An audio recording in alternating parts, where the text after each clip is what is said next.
Thibaud, happy to have you back on the podcast. As a second time around, I think there's so much more ground to cover. I find in this interview. Maybe just the first question, just to see how things are going. So, what's up with you? What are you up to these days? How's Knox? Maybe just a quick update on Thibaud. Sure, yeah. Thanks for having me again. It's a pleasure to be here. This year has been full of surprise, I would say, kind of unexpected.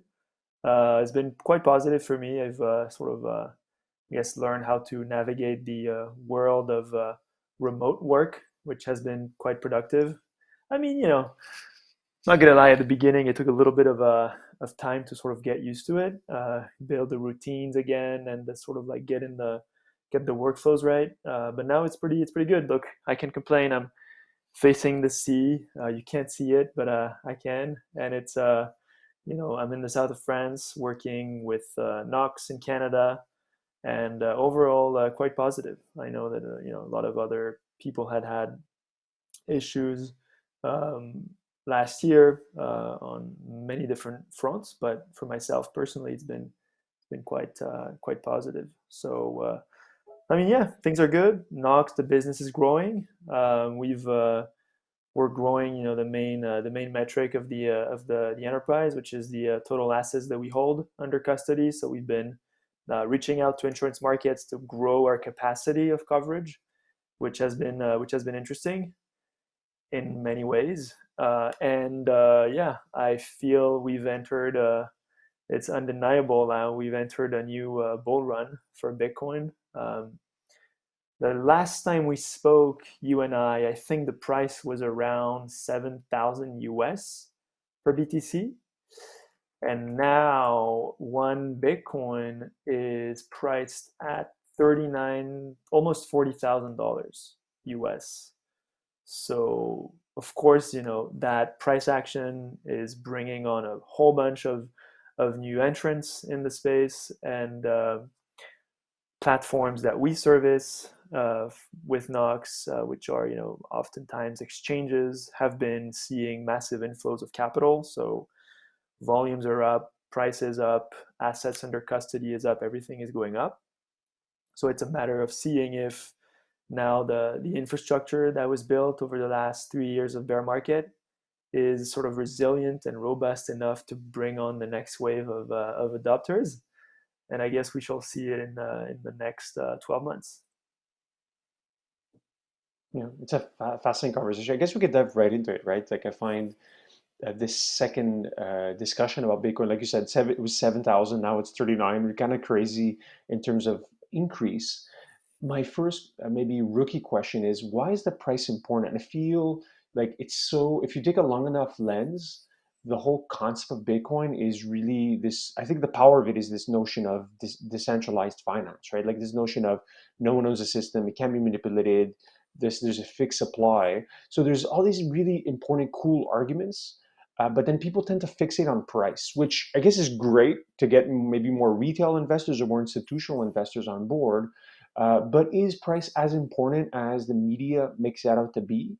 Or should we be looking at things like, how many people actually just own some Bitcoin or adoption on a broader scale? So just curious to hear you riff a little bit on the price element.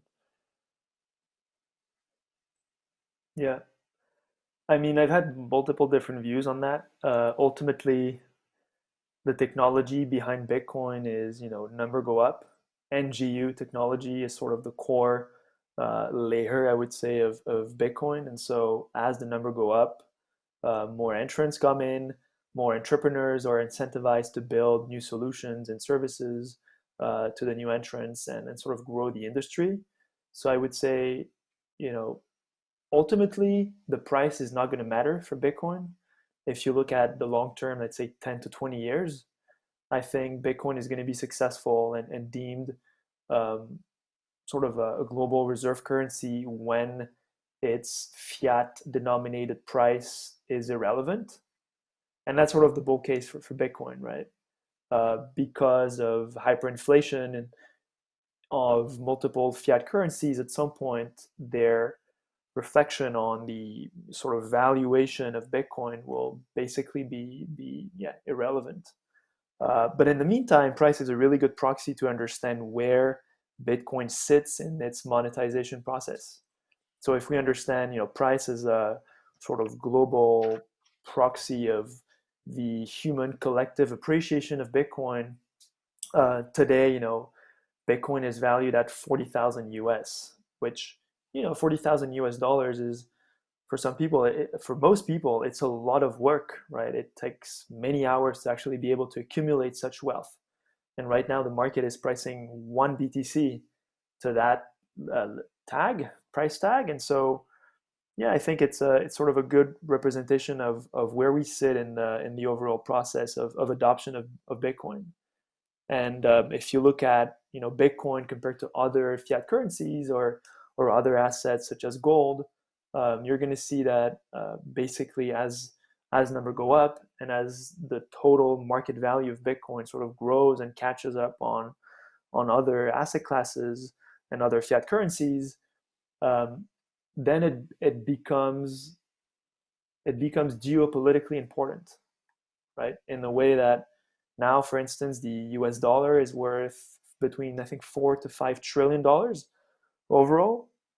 Well, what happens if Bitcoin in the coming years reaches that ceiling and even pierces through it and goes beyond that?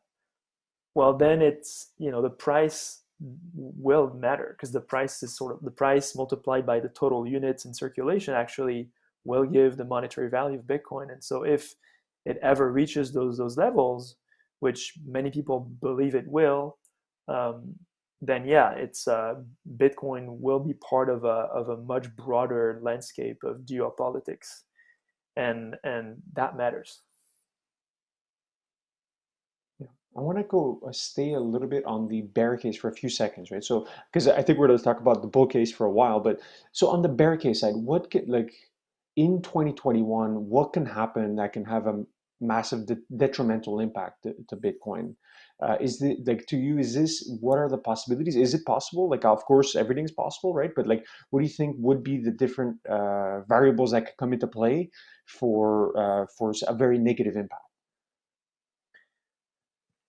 Yeah, I think there are many different bearish cases for Bitcoin. There are many ways that governments or any other stakeholders will try to slow down the growth of Bitcoin, whether it's attacking different stakeholders of the network, such as miners, and the nationalization, for instance, of Bitcoin mining companies is happening in certain jurisdictions.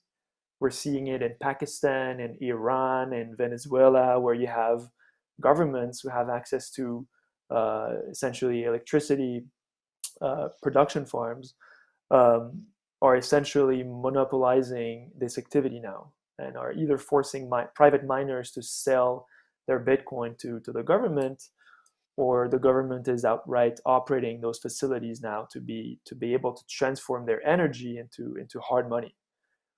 So, while this can be an attack in the short term, and there are many different vectors of that, whether you sort of censor transactions, whether you try to sort of unplug those miners, whatever. The thing is, the game theory of Bitcoin always catches up, and at some point it becomes essentially uneconomical to sort of go against the network. You'd rather just align with the incentives of the network and profit from it. And of course, the biggest players, such as government agencies, could also profit, sure, economically, but also politically if they gain this additional economic leverage by holding material quantities of hard money in the form of Bitcoin. So short term, sure, governments can ban it. They can restrict the access to the on and off ramps platforms of Bitcoin. We've been speaking about certifications, right? Or accreditations, like investor accreditation to protect retail investors is a common thing on multiple jurisdictions. In Canada, it's a thing as well. And that could be the case for Bitcoin in some jurisdictions, right? There are many ways that you can think that, Bitcoin could be attacked in the short term, but ultimately, like I said, in the long term, I think it is hard to find an attack vector that is plausible and that is sustainable in the sort of durable destruction of the network. The network it has a fundamental property, which is, I think it mimics sort of biochemistry and biology, which is like this anti-fragility, right? As you sort of like grow as an organism and you get hit with viruses or other competing plants in your territory sort of send toxic chemicals your way, you sort of try to defend yourself and get stronger. And as you overcome those attacks, you get better and less fragile. And I think that's the network of Bitcoin has demonstrated that ability over the last 12 years. There's been many different attacks. You've seen massive hacks of the major exchange platforms, from really prominent Bitcoin businesses deciding to get together and collude against the network by augmenting the block size, which was trying to essentially re-centralize the verification layer of the network and all the transactions. And anyway, I could go on and on and on. There's been many different attacks. And the reality is, the network is quite resilient overall. I guess that's the beauty of the core principle of decentralization, right? There is no head to chop. Well, on that front, how true is this common trope that while all the miners are in China, so 51% of the miners are in China because of cheap electricity, is this representative of reality? Yeah, there's a lot of different narratives around this. So the first point is the origin of energy in China is, while there's a lot of hydroelectricity, which is great for mining because it generates surplus, China is also dependent on coal, and coal is pretty expensive. And so the thing is, because of the dry season in China, which bring, seasonality in the amount of energy that is available on the power grid in excess available for Bitcoin miners, this seasonality sort of prevents China from building a sustainable long-term advantage over other competing miners in different jurisdictions. So, yes, there are mining resources in China. They're big. Do they control the majority of the hash rate? It doesn't appear that this is still the case. And because of the sort of the economic incentive which arise with the number go up, more miners are essentially entering the space, right now as we speak, in the United States and Canada and Venezuela. And again, because there is such a massive incentive to be able to acquire Bitcoin by mining it, I suspect this trend will keep going more and more, meaning that the spread of diversified mining operations across multiple different jurisdictions will just keep widening and widening. And ultimately, the cost to produce this activity and to discover Bitcoin in the process will tend to zero, right? The most competitive operations will win. And so it's beautiful because as a byproduct of this global competition for energy arbitrage, right? Which is like, if I were to rephrase this, it's like, as a company or a country, like, you're trying to make the best use of your energy. And if you produce that energy, but sometimes a portion of that isn't consumed by your power grid, you're incentivized to use it and for something else. And Bitcoin mining is great. We're seeing it in Canada, for instance, where you have small modular flaring operations, which extract sort of flared gas from the west coast of Canada and transform it into BTC, which has a liquid market value, right?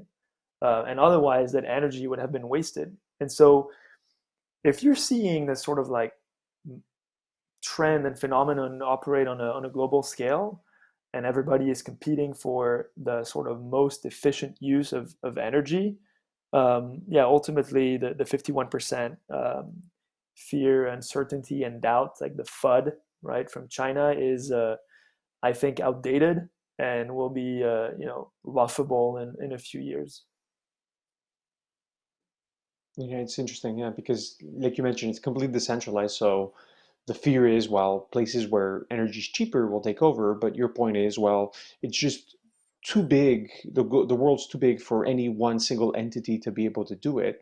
What about the other common trope I've heard is ownership is constrained among because it's anonymous. Like so, ownership is constrained to, let's say, 2%. So everyone else, even though, like you said, it's becoming less and less affordable just because of the price. So you're buying at a fractional pieces, but there's a huge majority of the bitcoins that are owned by fewer individuals. How true is that? Am I off with either the reasoning of this question? Yeah, so this is another really common sort of angle of uncertainty around Bitcoin. And while it's true that some addresses own, vast amounts of Bitcoin, it's less evident how those addresses are essentially representative of individuals or companies or governments, right? Because, as you said, the network, it uses a pseudo-anonymous system for coin attribution. It makes it hard to understand how many individuals or enterprises are actually behind those coins. And so, some big addresses could be exchanges, right? And these exchanges actually have hundreds of thousands, if not millions of customers, right? Same goes for other companies who are holding Bitcoin on behalf of their clients, like custodians, right? Some custodians who will sort of do um, aggregations of those coins in single addresses or whatnot. And so that makes it pretty hard to understand. But let's assume that this metric is valid and that there is a concentration.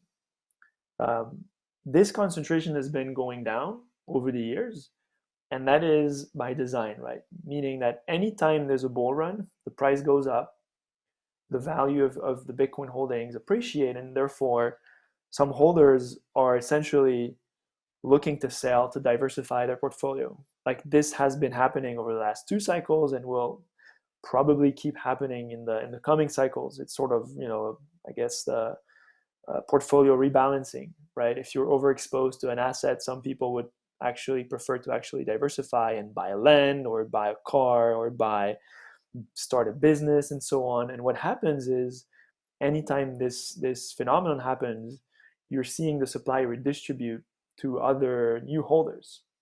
And this is a healthy free market phenomenon which happens at each cycle and actually makes it pretty fair. And I think a key point to note in the distribution of Bitcoin is that Bitcoin was never pre-mined, right? It's always been discovered or created through work, right? Through computational work, like miners actually do burn energy to be able to actually discover those coins.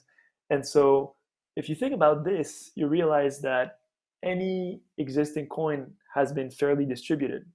And anytime these coins move, it is because there's a voluntary exchange. And so that system is pretty fair on its own.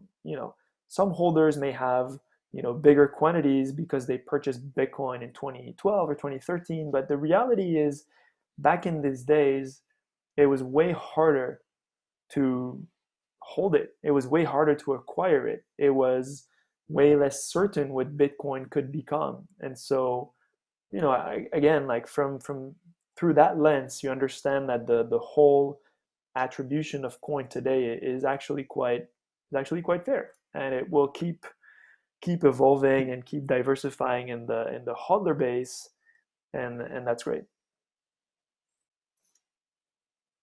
Yeah, it's a very good explanation as to what's been happening, right? You said like it's easy to say, oh, someone in 2012 saw the future and perfectly predicted and bought millions of Bitcoin, but it's probably not the case. So I want to go back to the bull case, right? So this year in particular, or at least the past few months, we've seen this massive price increase, which has obviously attracted attention, and I think rightfully so, just given the power of Bitcoin. Curious to hear you as to what do you think needs to happen for, let's say, a 10 or an 100x increase in terms of the next, the next, let's say, asymptote for Bitcoin. I think it's time. It just needs time. Because as you're well aware, and we've discussed this previously, the network has a programmed halving on its issuance schedule, right?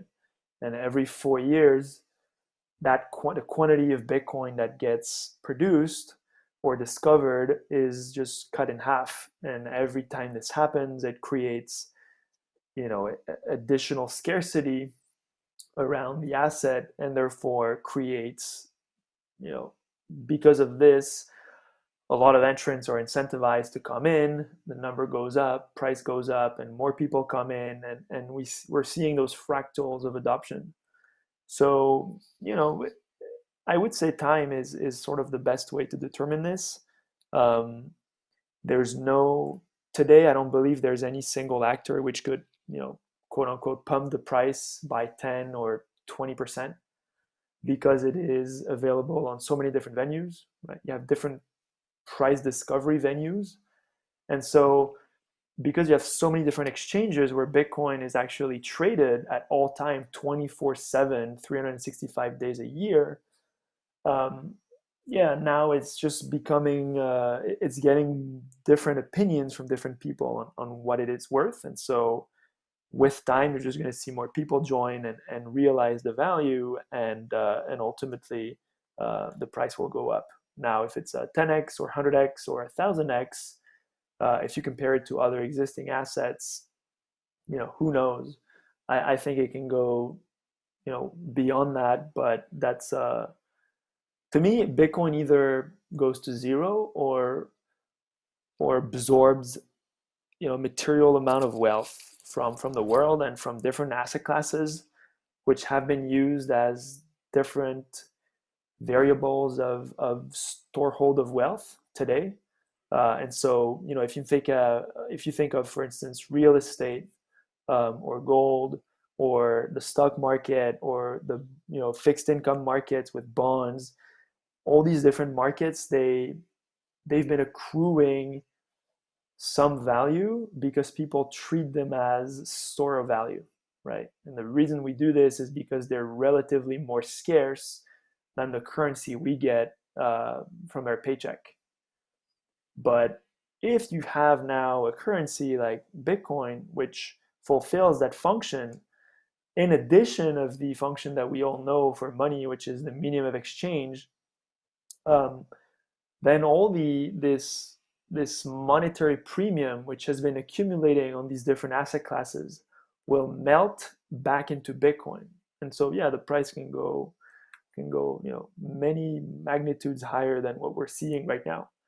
And I would say, this is also true in the other side of things, if you consider the devaluation of fiat currencies, right? And I was looking at the graph in Canada, which is quite concerning, because if you look at the money supply in Canada, and I'm looking at M0, which is really, all the sort of physical banknotes, and it's sort of a sum of all monies in Canada, it's been pretty flat since 1996 up until today, like for the last 25 years, and even beyond that. But in 2020, we've seen like more than a 5x increase, like between 4 to 5x increase in the overall quantity of money that is available.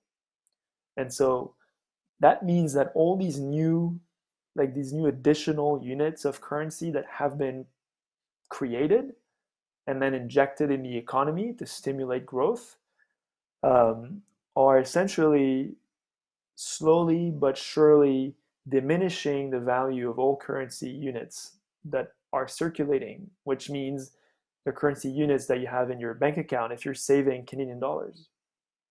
And so, again, the natural evolution of that is that at some point, because there's more of something, in that case, it's money, all individual units which exist are worth less. Like creating money doesn't create wealth.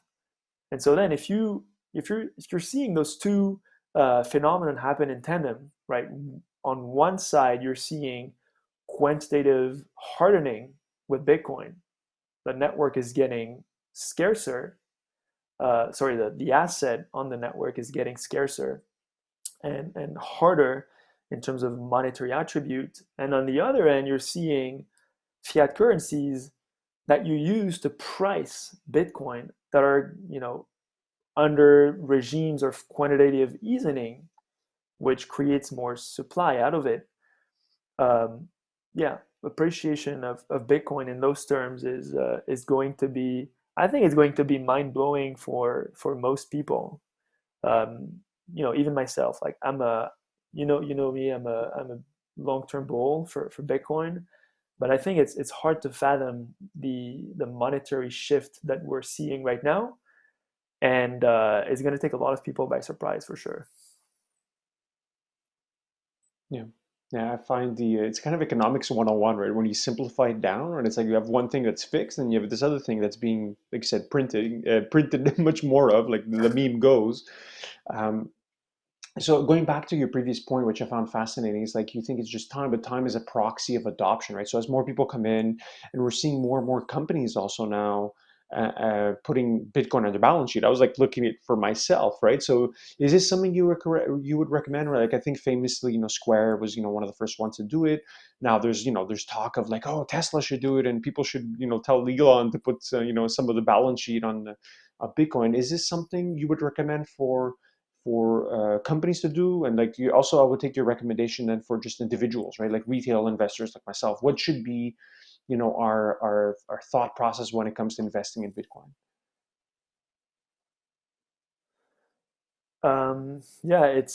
It's been on the rise for 2020 for sure. I mean, I was looking at this website, bitcointreasuries.org, and it sort of brings together all the different companies, public and listed companies that have announced positions into Bitcoin. And right now, roughly over 1 million BTC, are being held on these balance sheets. So it's quite a lot. It's over 5% of the total supply. And so essentially, if you're a management team or directors and officers running a business, and you have a fiduciary duty to your investors, right, to your shareholders, you have to think of ways to preserve the and efficiently use the capital that you've been trusted to use, right? And so for sure, for that, you're going to be using this capital to grow the business, to hire people, to build the product, to sell it, and so on and so forth. But once, as a company, you sort of accumulate surplus and you hold cash reserves in the form of dollars or euros or Canadian dollars, like what do you do with it, right? Do you keep investing in the business to grow, or do you hold it, in case of uncertainty or future acquisitions of competitors and so on? Like, there are many different options to use that capital. But one thing is certain, is that as a director or an officer, you're supposed to make the best use of that capital, and that includes preserving its value over time. But if you're using an instrument which loses around 5 to 10, or let alone 15% every year, then some would argue that you're actually not meeting your fiduciary obligations towards your shareholders, and that you're actually negligent in how you sort of preserve the wealth of your company in the form of holding an instrument which depreciates over time. And so I think there's a valid argument today that as a CFO, or as someone who's responsible for the treasury program of a company, you're actually not only missing out, but you're actually not meeting your fiduciary obligations if you're not looking at Bitcoin. Because Bitcoin is a hedge. It is, because of its scarcity, it allows you to protect your capital against monetary inflation. And because of like this current phenomenon of monetary inflation, you're seeing essentially today capital erosion on balance sheet, which is in massive scale. For instance, you look at only the Nasdaq. I think it's the top 100 companies on the Nasdaq. Because of the entire uncertainty around the COVID crisis, which started back in March of 2020, we've seen over $1 trillion of cash reserves that's been accumulated on these top 100 companies, only on the Nasdaq, right? Well, that $1 trillion worth of cash is losing a lot of value over time, right? Every year, we're seeing right now against other assets, it's losing, let's say, between 7 to 10%. So it's a massive problem. And I think over time, more CFOs and more corporate treasury heads will actually realize that this problem can be solved with Bitcoin. Now, I don't know what the allocation would be, right? Is it 1%? Is it 10, 50%? That depends on the sort of arbitrary decisions of the CFOs, right? But when you look at MicroStrategy, for instance, which is the well-known company in the space, right now I think they've purchased over $1 billion worth of Bitcoin. They've not only used the majority of their cash reserves from their treasury, but they've also issued debt, corporate debt. They've issued, I think, an oversubscribed round of, I think it was $400 million at the beginning, and they successfully raised $650 million at 75 or 79 basis points. And it's due in 2025. And so you're not only seeing sort of corporate balance sheets being Bitcoinized, which would be a term, right, to sort of emerge from this phenomenon, but you're actually seeing leverage play out. And that is a very dangerous phenomenon for fiat, because it essentially triggers a speculative attack. And that's been described by other really prominent Bitcoiners, such as Pierre Rochard, who's been explaining that for many years on paper. And now it's happening in real life, which is quite fascinating to observe. Yeah, I find the current state, like you said, of where we're at today is really fascinating. Like MicroStrategy, reading up a little bit about them, it's like it takes some courage to do what they did, but so far history is kind of proving them right. I find one aspect, I think the technical aspect of Bitcoin is one that gets quite a bit of attention, and deservedly so. But there's another part of it is more its philosophy. I find the part that I find it really goes back to its inception. So I'd like to ask you a few questions on this front. So it's like its founder, its creator is this basically under pseudonym. We don't know who it is, and this actually has, for me at least, my theory is that it plays a massive role in its actual adoption, because it was a statement of it doesn't belong to anyone, right? Even someone like Vitalik, that's the nicest person, right? Like seems, at least from the outside, like a very smart, intelligent, and mean person that means well. But it's still a dude. It's still a guy that exists. Versus this pseudonym, right? Satoshi. And I find it creates this myth and aura around the creation of the currency. Because it doesn't belong to anyone. So it doesn't even belong to the person that created it. We don't even know who that person is or group of people. How important do you think this is in the actual story, and the fact that people believe in it because of its inception story? Yeah, it's this is a fascinating aspect of Bitcoin, and it is often referred to as the Immaculate Conception, right? This notion that exactly Bitcoin has been proposed to the world from this pseudonymous creator, Satoshi Nakamoto, and nobody knows his real identity. And the best thing is, it doesn't matter. Bitcoin, because it is completely agnostic of who created it, Nobody actually, runs it today, and nobody has uh, any outstanding influence on the network. And that is a feature. It's not a bug. And some people would use it at first hand as, oh, this actually could be an issue because there's no governance, there's no roadmap for how this thing should grow, and so on. But the reality is, back to the initial point that we made, it makes Bitcoin anti-fragile. And it also it really ushers the world into a completely new mindset, of individual responsibility, right? Because there is no company that essentially holds your hand, or because there's nobody to be, nobody available to help you, whether it's recovering your seed phrase and your keys, or whether it's, holding Bitcoin for you and so on. Like it really, the network really incentivizes you to sort of get your house in order.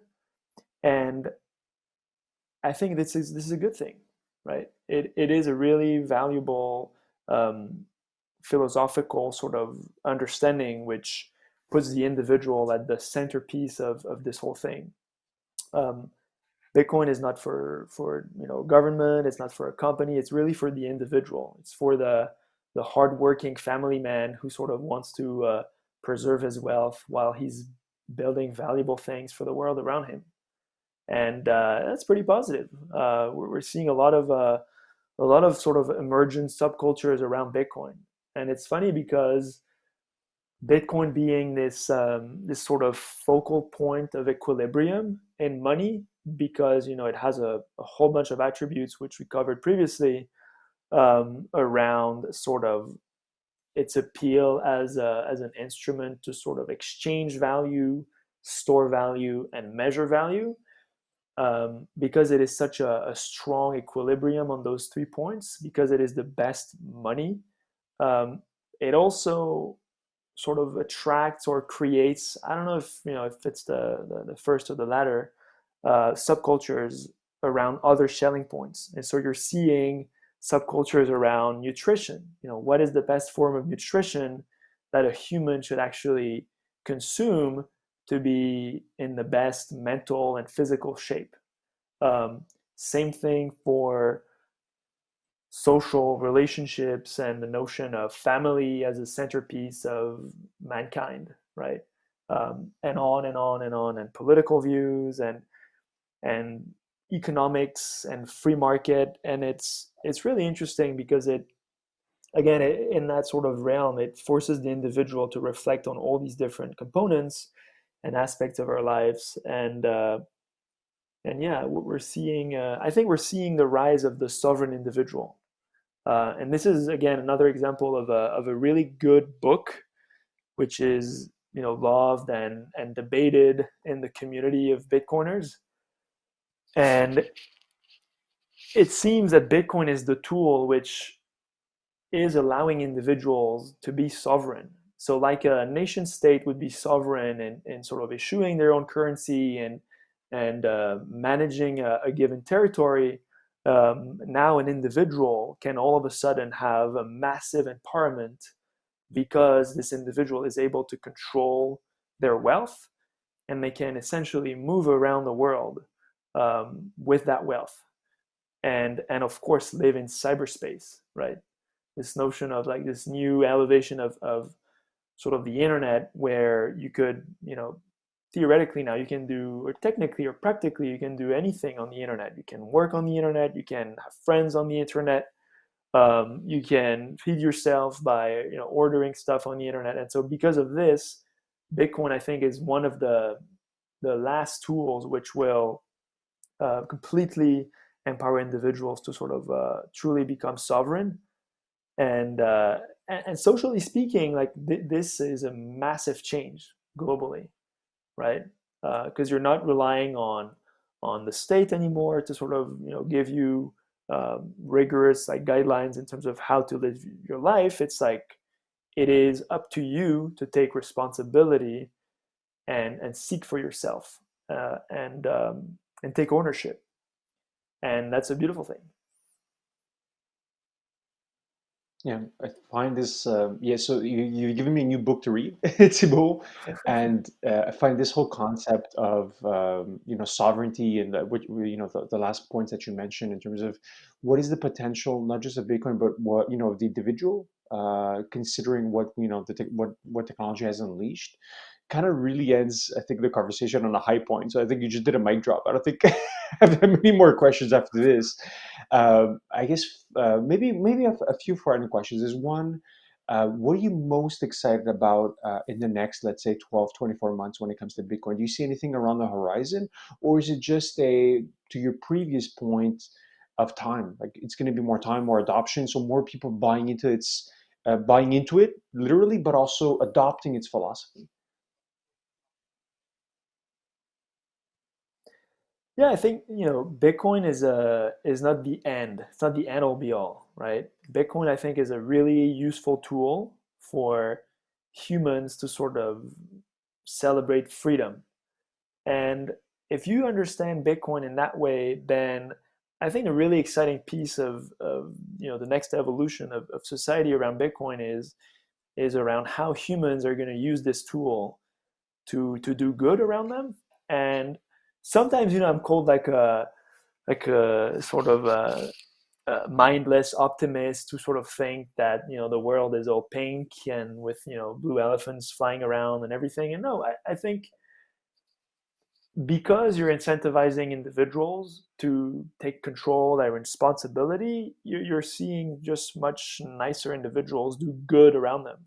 And so, yeah, I'm excited to see sort of how this will shape, you know, the next companies, how this will shape individuals, and yeah, this should be pretty interesting. And I think the biggest driver of this change is really around this notion of time preference. Like because Bitcoin is scarce, if you hold it long enough, it appreciates over time. And so as someone who saves and diligently accumulate capital, you're incentivized to essentially not spend frivolously and just wait and hold. Or when you want to spend or when you want to invest in something, it is because you know it is really worth it. And that really simple trick in the mind of someone who holds Bitcoin changes everything. It changes the food you consume, it changes the relationships that you have, and it changes where you put your money.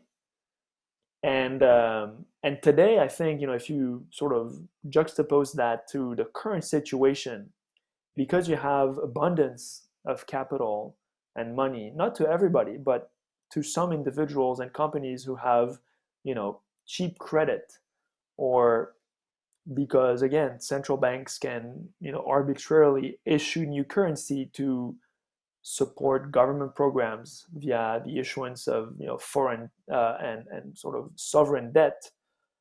um, because of all that abundance of money, you're seeing massive amounts of malinvestment, massive amounts of poorly allocated capital, which distorts everything. Again, from relationships to industries or companies that are being created, all of a sudden out of nowhere with millions of dollars worth of capital that was invested. And we have examples in Canada of this. We have examples of that in the US and in Europe. But the point is, if you have scarcity in capital, you're incentivized to use it better and more responsibly. And if this phenomenon happens at the individual level and then spreads across the world, yeah, you're going to see massive changes. So sorry, that was a sort of a long a long answer, but I think yeah, it's a really interesting social phenomenon. Yeah, like you said, I think with a long enough time horizon and with a bit of perspective, I find these past few years, particularly few months, have been fascinating to live through, not just because of the pandemic, but also because of the economic reaction to the pandemic. And I think the topic today is very apropos, right? So what can happen next? So I think the realm of possibilities is really interesting to dive into. So Thibaud, I don't want to take too much of your time. Maybe last question is, where can people reach out, connect if they want to learn more and get in touch? Yeah. So I'm on Twitter at THIBM underscore. You can also find me on Telegram. It's THIBM. We also have a group that you mentioned earlier on the pod. And yeah, a group in Montreal. If anybody is interested to join this Telegram group, we talk about Bitcoin economics. So reach out and I'll send an invite.